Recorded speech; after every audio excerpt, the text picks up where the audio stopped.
Good afternoon, everybody. Welcome to Chapter 10. So we're getting into blood and the cardiovascular system. Chapter 10 is all about blood, and then Chapter 11 is the cardiovascular system. And so blood are the taxis of the cardiovascular system.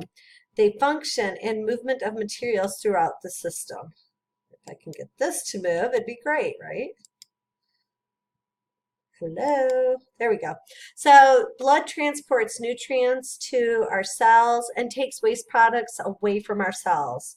Blood also carries heat, which is a byproduct of all of our metabolic reactions that helps to maintain our body temperature. Blood is one of two fluid connective tissues. The other one is lymphatic fluid, which we'll talk about in, I think, Chapter 13. The components of blood are the formed elements, including erythrocytes, multiple types of leukocytes, and platelets. And then we have the non-living part of blood, which is the plasma, which contains mainly water, multiple proteins, and dissolved electrolytes, as well as anything that's floating in the water, like our oxygen gases or any waste products that we're getting rid of. When blood is separated in a centrifuge, the erythrocytes are super heavy, and so they sink down to the bottom of that centrifuge tube. At the very top, we have the plasma, because it's pretty much just water. So, I mean, you know the saying, blood is thicker than water. Well, it really is. So blood sinks to the bottom. The the plasma is at the top, and then in between we have this buffy coat. The buffy coat makes up only about 1% of all of our blood, but it contains all of our white blood cells and our platelets. So the majority of our blood, for the cells at least, are red blood cells. And then a minority of the living elements or formed elements are your white blood cells and your platelets. So 45% of our blood is red blood cells, 55% of our blood is the plasma, and then 1% is that white blood cells and platelets make up that buffy coat. So let's look at some characteristics of blood. Blood is, like I said before, thicker than water. It's a sticky fluid. It can range from a scarlet red if it has a lot of oxygen, or it can be almost a purple red color if it is oxygen poor. Not that anybody tends to taste blood, but if you did, it would be salty in taste and metallic flavored, because we have ions and we have hemoglobin. Blood is slightly alkaline. The pH is about 7.35 to 7.45. We do not want our blood to fall below 7.35 or to rise above 7.45. The temperature of blood is slightly higher than body temperature. So our body temperature is about 37 degrees Celsius or 98 degrees Fahrenheit. But blood is about 38 degrees Celsius or 100 degrees Fahrenheit.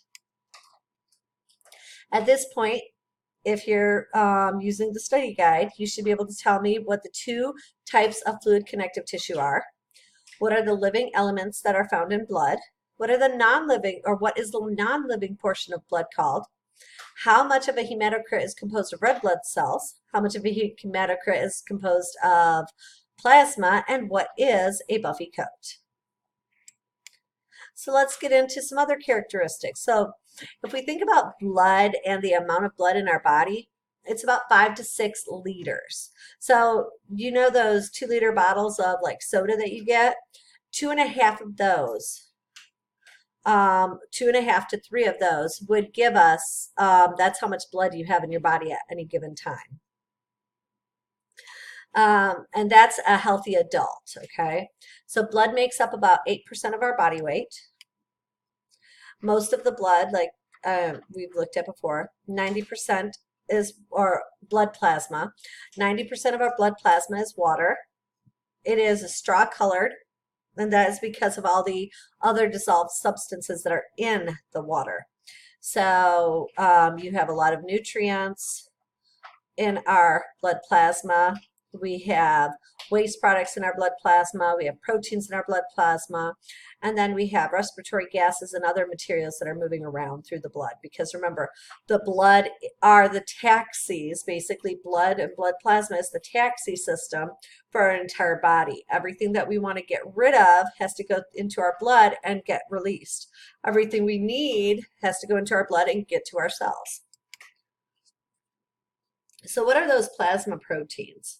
Plasma proteins are some of the largest and most abundant solutes in the blood plasma. Most plasma proteins are made by the liver. Not all, but most are.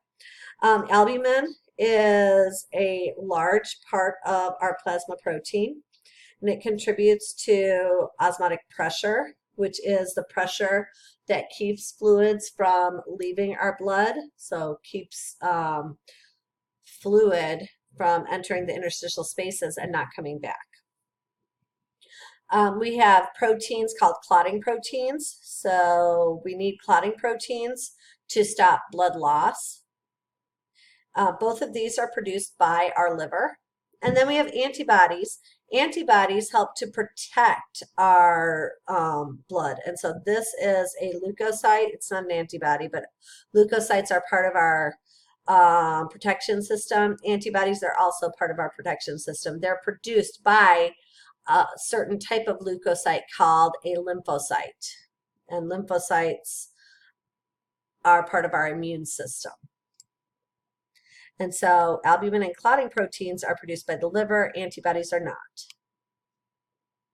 So the liver produces about 4 grams of plasma proteins every hour, releases those proteins into our blood. The antibodies are produced by our B lymphocytes, so they're not produced by the liver. The composition of blood varies depending on if we are giving materials into the cells or if we're taking materials out of the cells. So it's constantly going to vary. We're going to have more nutrients when fluid or when materials are taken in from our digestive system after a meal, and we're going to have less nutrients when we are like between meals. If we are exercising, then we're going to be taking in more oxygen than if we are, say, just sitting and relaxing. So the composition of the materials are going to always vary.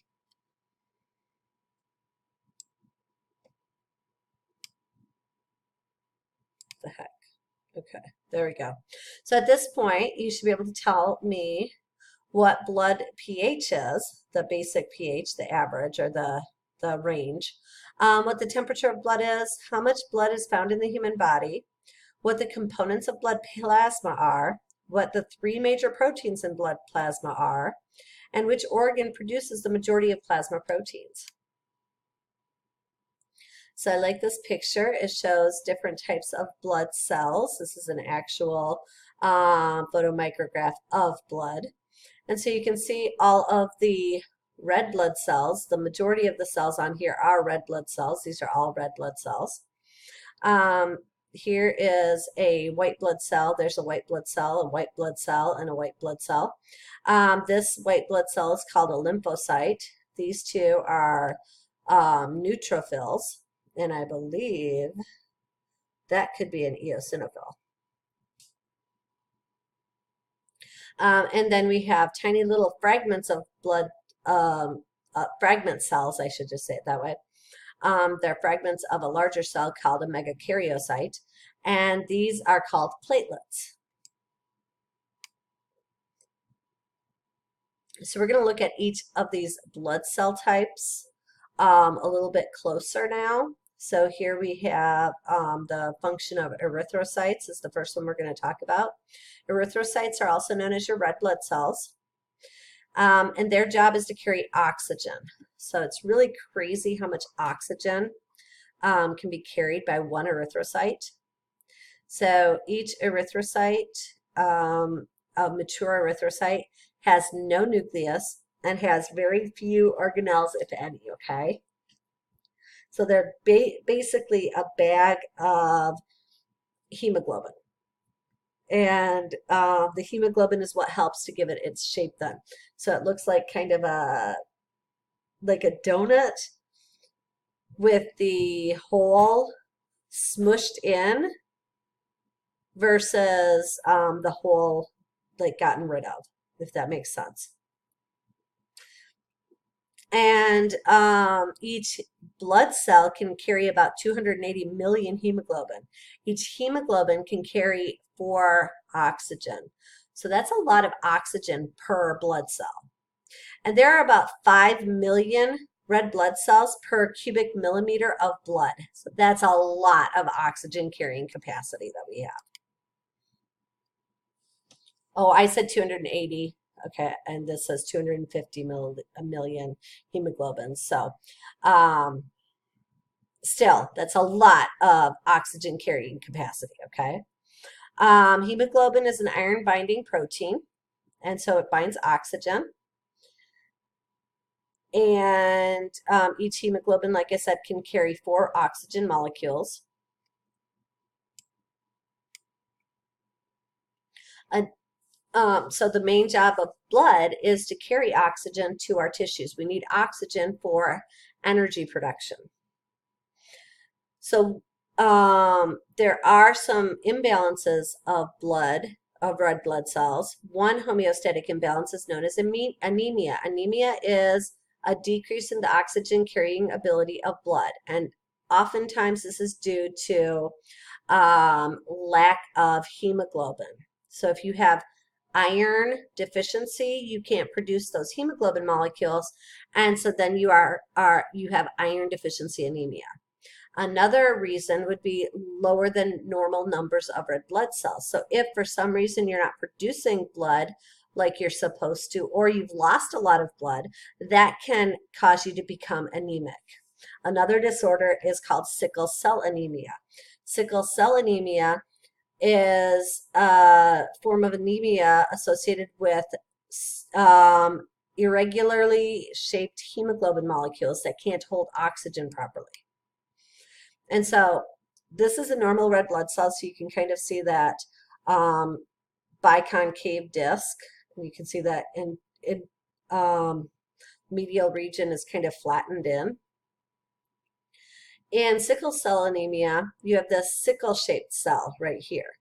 And so what happened is there is a mutation that occurs in the 6th amino acid. It's actually a single point mutation, which means one DNA nucleotide changes.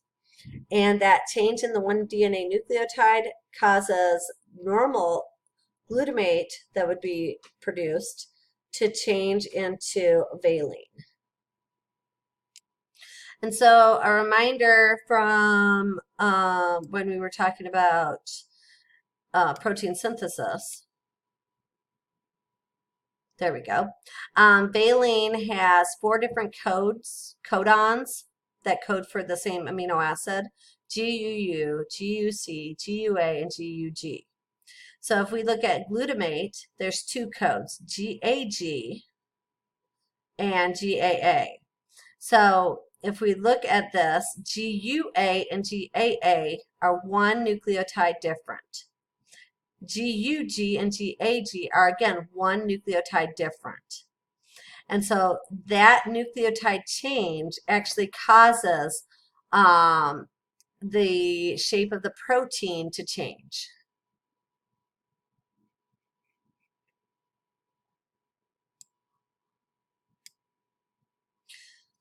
Another disorder associated with your red blood cells is polycythemia. So polycythemia is a disorder that causes an excessive amount of red blood cells. Oftentimes this is associated with either cancer, bone marrow cancer, or you can have secondary polycythemia where you have an excessive amount of red blood cells because of where you live. So in this case, if you have secondary polycythemia, then the amount of blood is going to offset the altitude. So think about, well, I've never talked about this, so I guess I can't say think about this. Well, I can, but I can't say remember. When you live in an environment that is high in altitude, it causes the air to be thinner. So you don't have as much pressure. Atmospheric pressure is what causes air to be able to move into our lungs, and oxygen then can diffuse into our blood. When we go up in altitude, atmospheric pressure decreases. So it's harder to pull air in to our lungs. And so when you do have air in your lungs, you want to take in as much of the oxygen as possible. So increasing the amount of blood cells, red blood cells, allows you to pull in as much oxygen as possible. And then you could also, the other reason for this disease is having unregulated red blood cell growth. And so that would be a cancer. So in either case, this could end up causing you to have too many red blood cells, which then slows the flow of blood in your system because it's too thick. And that increases the likelihood of cardiovascular problems. I'm going to stop on this one, and we're going to move to the white blood cells in the next video, okay? Bye.